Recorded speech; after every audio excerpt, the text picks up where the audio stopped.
आता नामकरण झाल्यानंतर अन्नप्राशन कधी सुरू होतं?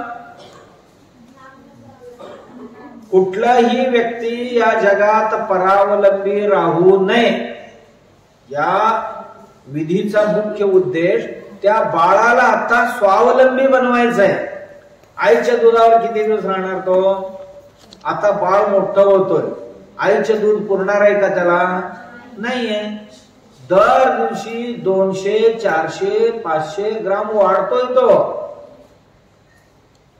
बाळ वाढतंय, ती मुलगी असो मुलगा असो, तर वाढत्या अंगाला जादा लागणार ना खायला प्यायला. आई दूध पाजते आणि गरजेचं आहे. 4-5 महिने 6 महिने हे दूध पिणं गरजेचीच आहे बाळाला. आईचं दूध प्यायला पाहिजे का? त्या आईच्या दुधामध्ये रोग प्रतिकारक शक्ती प्रचंड प्रमाणात आहे. काय? बाळाला येणाऱ्या आजार रोखून ठेवण्याची क्षमता जी आहे ती त्याच्यात आहे, अन्य कशात नाही भेटणार. म्हणून आईने दूध पाजलीच पाहिजे, बाळाने दूध प्यायलाच पाहिजे. तर भविष्यात मोठं झाल्यानंतर सुद्धा तो आजारी कधी पडणार नाही किंवा ती बाळ कधी आजारी पडणार नाही. ज्याने आईचे दूध जास्त प्यालेले नाही ते औषध प्यावं लागतं त्यांना नंतर. समजलं?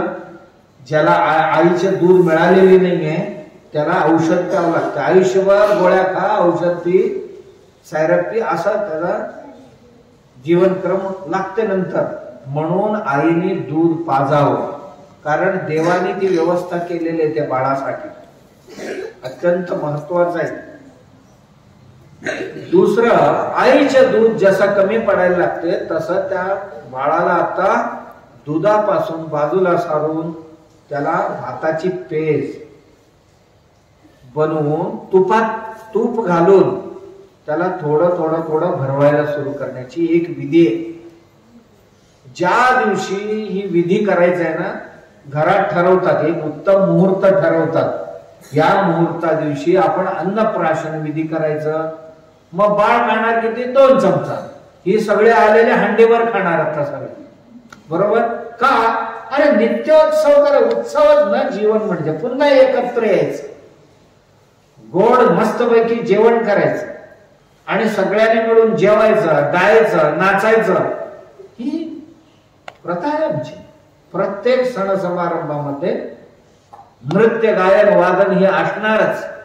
आणि त्या निमित्ताने जे गीत गायले जातात ते गीत आमच्या जीवनाला वळण देणारी असतात, आमच्या जीवनाला नीती नियम शिकवणारी असतात. हे लक्षात ठेवायचं.